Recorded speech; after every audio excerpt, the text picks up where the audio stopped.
Representing the home of the Mardi Gras, I am Nieasha Mack Freeman, Mrs. Louisiana plus America.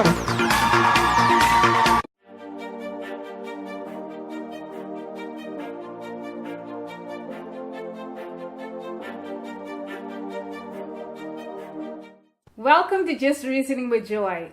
And tonight with us, I am so excited about the young lady who's on the show with us tonight.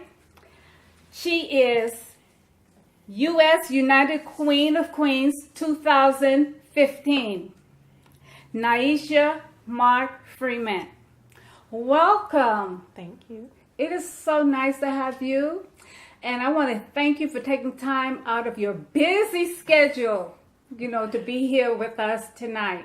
She was crowned Mistress Florida Plus America 2014, Miss Florida Plus America, and also Miss Florida Plus America Lifetime, Miss Louisiana Plus America 2015, and now U.S. United Queens of Queens 2015.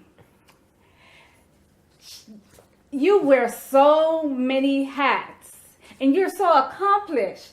But I was reading in your bio, and in your bio I saw where you stated that you had so much dreams as a child, but then you never thought that they, will come through, true. Why? Why was that?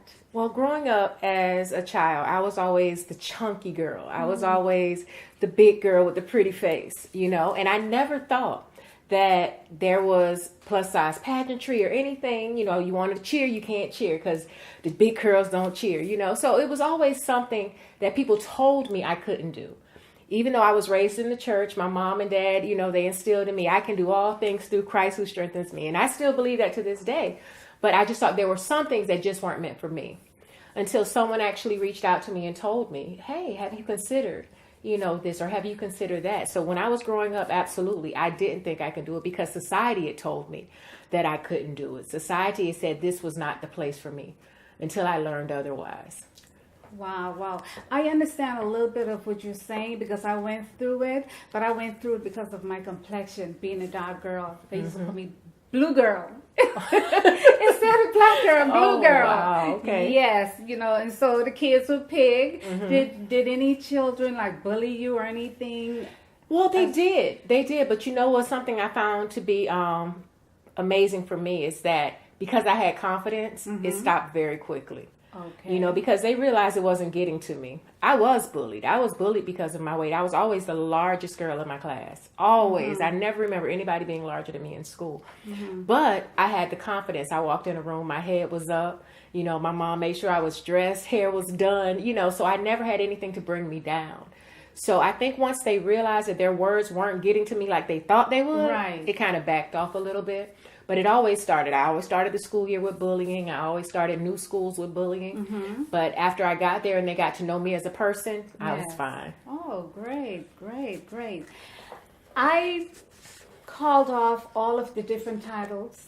Are there any more that I left out?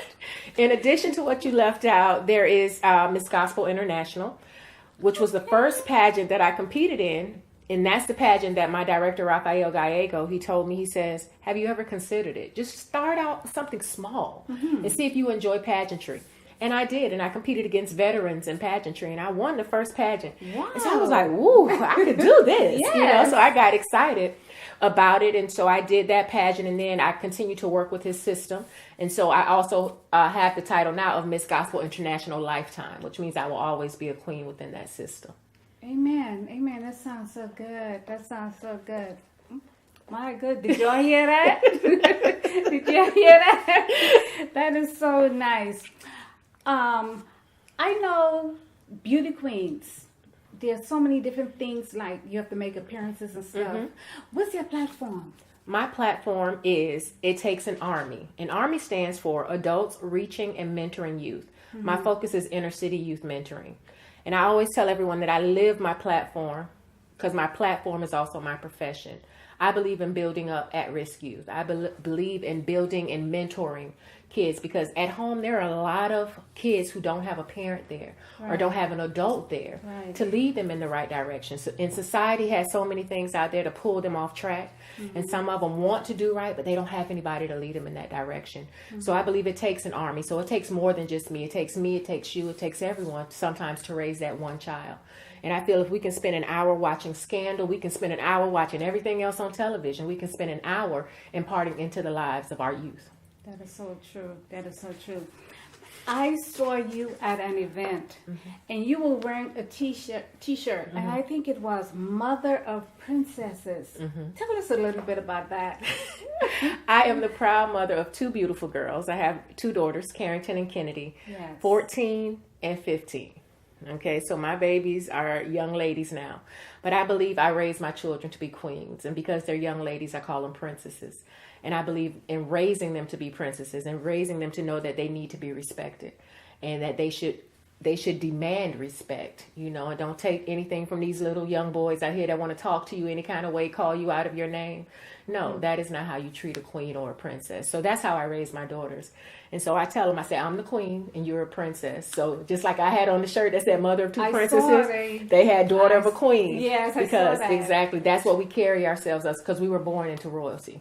And we came from a royal priesthood. So that's who I raised my children to be. So I'm a very proud mother of two princesses. That's great. That's great.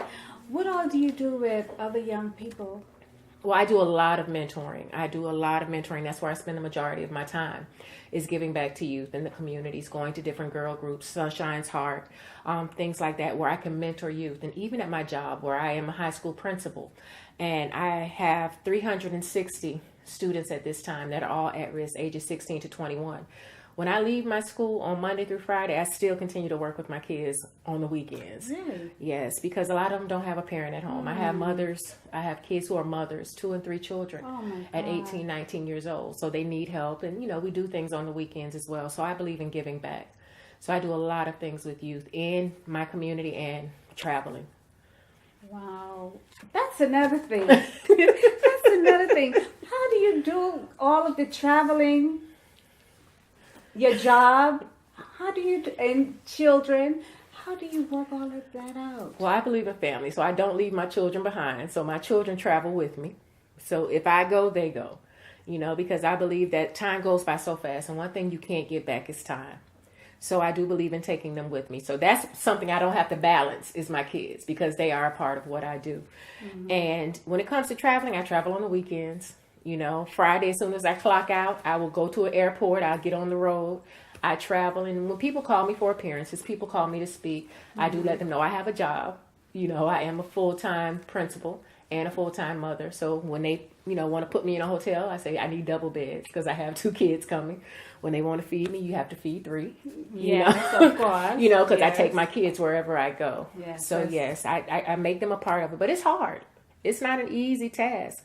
Trying to travel and work and be a queen and all of those things. It's not an easy task, but I make it happen because it's something that's important to me. Amen, amen, amen. Well, we'll be right back.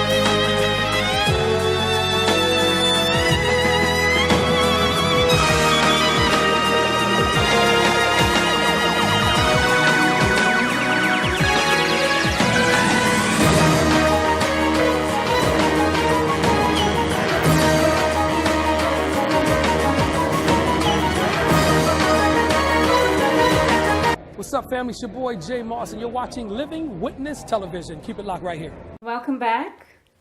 I'm here with Nieasha, Mack, Freeman. What's the best part of being a beauty queen? Oh, that's a good question. I think being able to get out and have a platform and have people hear you.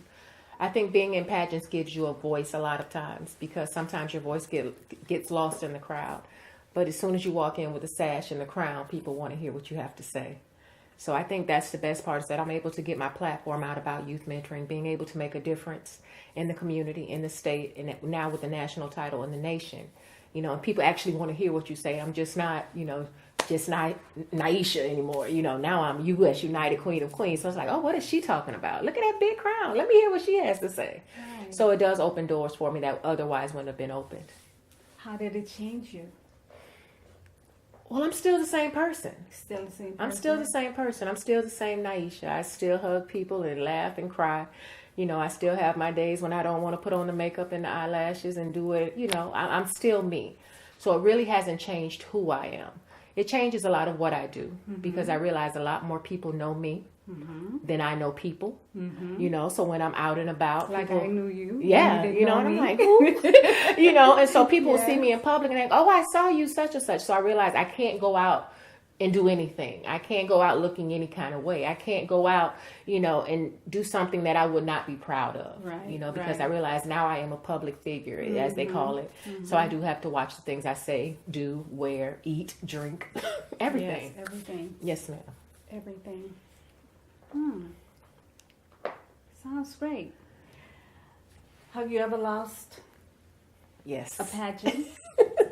I have. Actually, I've gone to the Miss Plus America pageant, the national pageant twice in Atlanta, Georgia. One time representing Florida, one time representing Louisiana. And each time I came in runner-up for the national title. And it doesn't feel good. Nobody likes to lose. But when I had to think about it, I said out of, you know, 50, 60 women competing, coming in runner-up is still okay. Yeah. You know, and my father had to talk to me because I was in tears. And my dad had to tell me, he says, okay, you didn't win number one, but there's 58 other women that didn't win number two. Exactly. You know, and I had to think about it that way. But I have lost. And in pageantry, it does become a little catty at times. You know, you're dealing with women, so you know how women are. So women sometimes are a little trifling, as I call it. You know, so sometimes it does get a bit sticky. You know, but pageantry is pageantry, and you learn to take the good with the bad. How long have you been doing pageantry? My first pageant was Gospel International in 2014. So I've only been doing it 2 years. Oh my I started running in 2014 and haven't stopped yet. Wow, in such a short time, you have accomplished much. Yes, ma'am. God is blessing you. Yes, and I am thankful. Amen. That is great. That is great. Okay, when you decided to become healthy, how did your spouse feel about that? Well, he was actually the one that inspired me. He started first. Okay. He started first, and he was sitting around, and he had started working out. And I had started my weight loss journey years ago in Tallahassee, but I had fallen off. You know, I was just doing me, living life, wasn't really worried about it so much because I was comfortable. But then he started working out. And I'm like, wait, now you can't get too small. Hold on, you know. Yeah. And so he invited the whole family to come. Oh. So my daughters and I started working out, and we did it as a family with him. And we just continued on the journey. And so it's been a long journey, you know, and 300 pounds later, it's still a journey for me, you know. So I've lost 300 pounds total since I started my journey back in Tallahassee, Florida, when I had to decide if I was going to live or die. Wow. You know, and it was a life or death decision.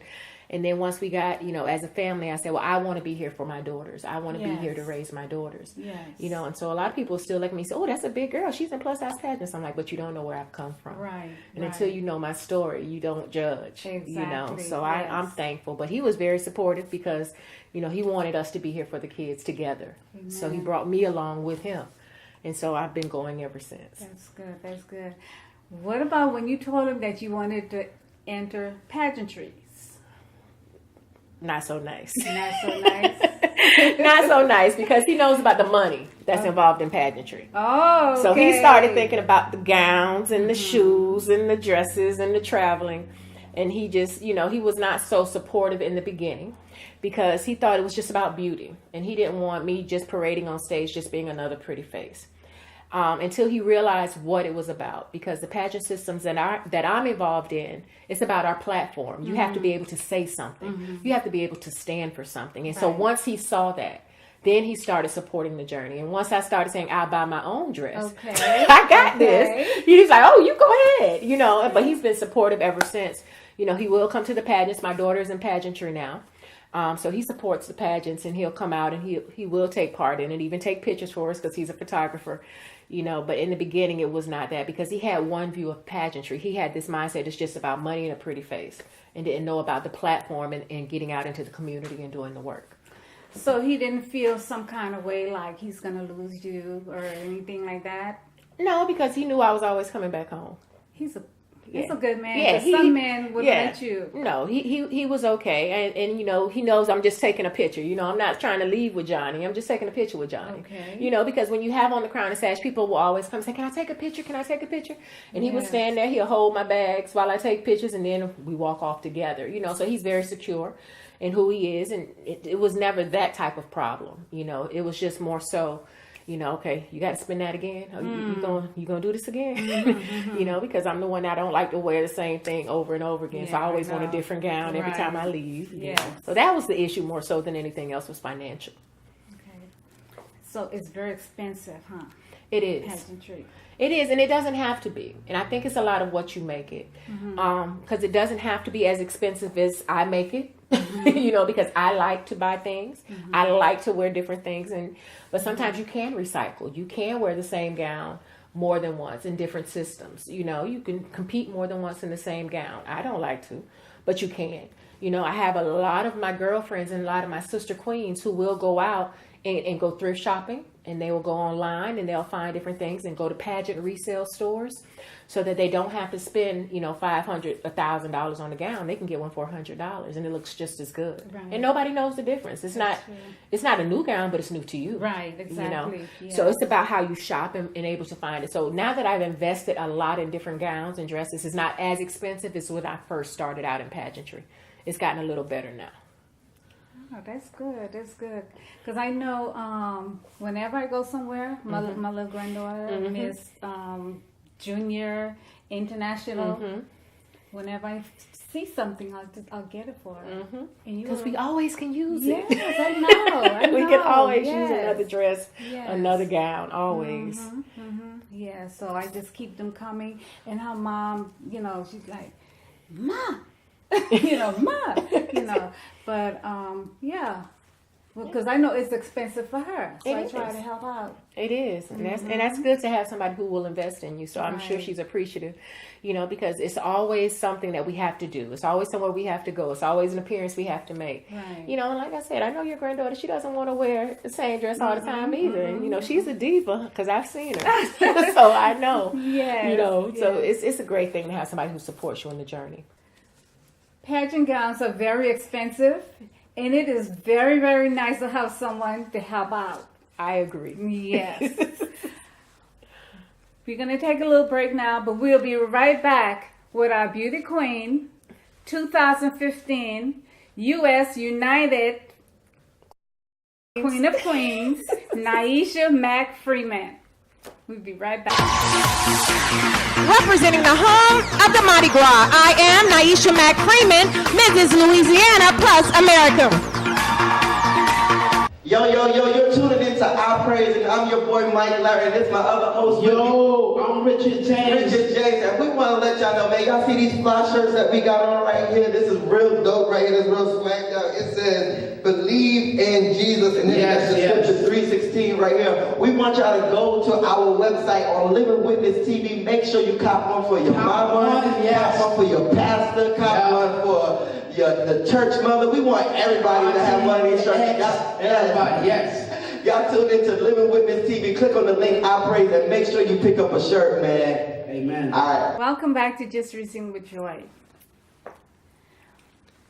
What's your most memorable moment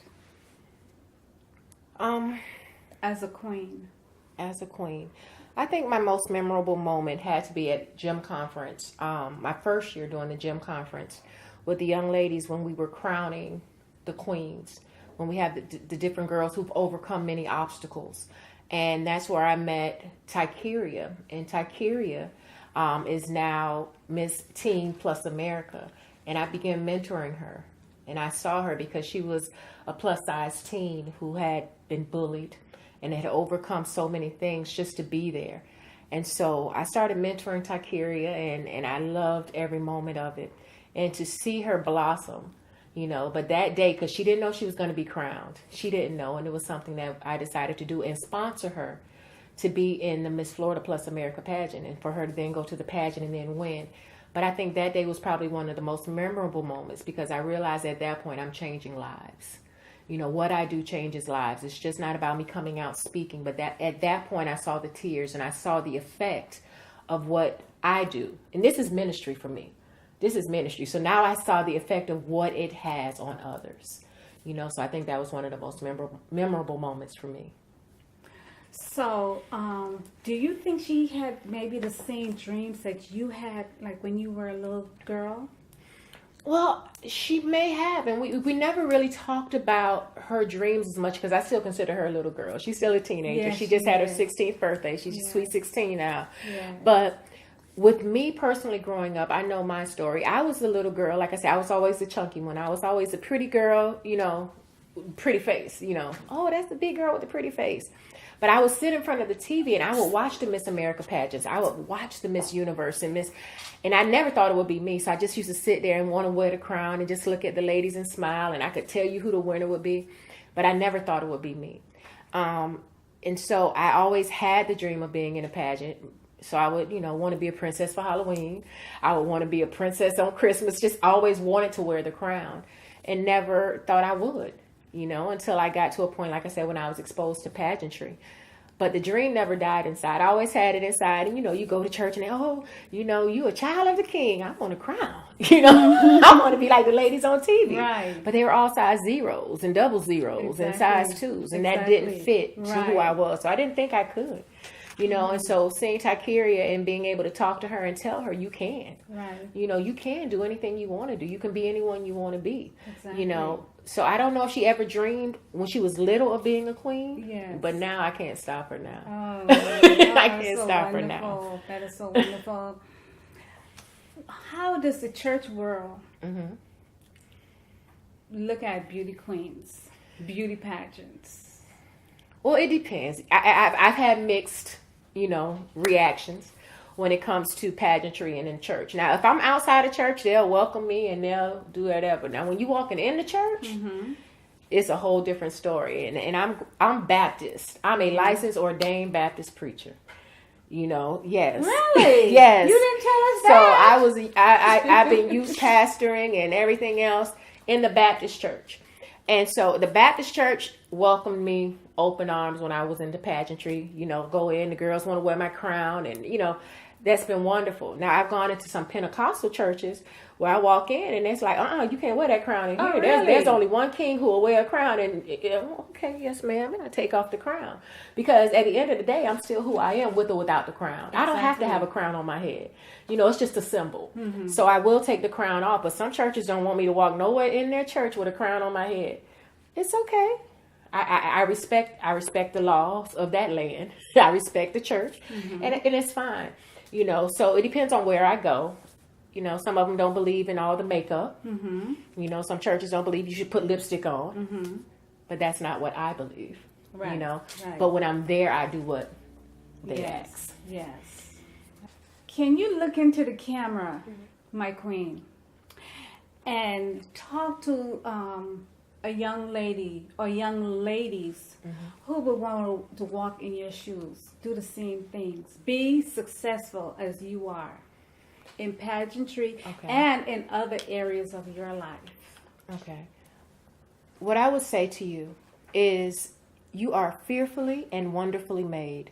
There's only one you, and God created you to be special. He created you to be unique. So be who you are. Keep your head up. And I said it earlier when we were speaking. You already came from a lineage of royalty. We are from a royal priesthood. So you have a crown, whether it's on your head or in your heart. You already have a crown. It's just a matter now of you wearing it. Keep your head up, because if you hold your head down, your crown will fall off. So we never want our crowns to fall off. So keep your head up and shoulders back, and you will be successful. What are your future plans? My future plans are to continue to mentor other young ladies. Right now, I am actually coaching pageantry. I'm doing some pageant coaching now, yes. So I have a few ladies who are competing in some upcoming pageants, so I'm excited about that. So I stepped into another arena for pageantry. So I'm going to be doing that in order to mold and mentor other people. Not just young ladies now. I'm doing women, grown women, women older than me, who now decided, you know what, I want to try that. I didn't know I could do that. Let's do it. You know, so I am planning on doing that. And in addition to continuing my education, I'm considering going back to school now for my doctorate. So I'm just continuing to move forward and inspire others as much as I possibly can. What about ministry, preaching? Preaching, you can't never get away from that. You can never get away from preaching the gospel. So if he calls me, I go. Send me, I'll go. Amen. Amen. Amen. What would you want your fans to know about you? I would want my fans to know I am who I am. I will never change. I appreciate all the support, all the help that I've been given from you. Financially, spiritually, mentally, the prayers, the advice. I thank you. And I want you to continue to stand behind me because this is not the end. And as you always see me put on Facebook, the journey continues. So I just ask you to continue to support me and stand behind me in my journey. I want to thank you so much for coming here tonight, for being with us, and for sharing with us and also your fans out there and also the other young ladies, you know, who would like to be a beauty queen. Young ladies like yourself and myself, you know, with dreams. And for those who, you know, heard negatives from people saying that they can't do it. But yes, you can do it. Yes, you can. You can do it. So I want to thank you again. Thank you. This was such a nice, it was a blessing meeting you and also a blessing with you being here with us tonight. Thank God you so bless much. you, beautiful lady. Thank you for having me. You're welcome, sweetheart. God bless. God bless you. Thanks for watching Just Reasoning with Joy.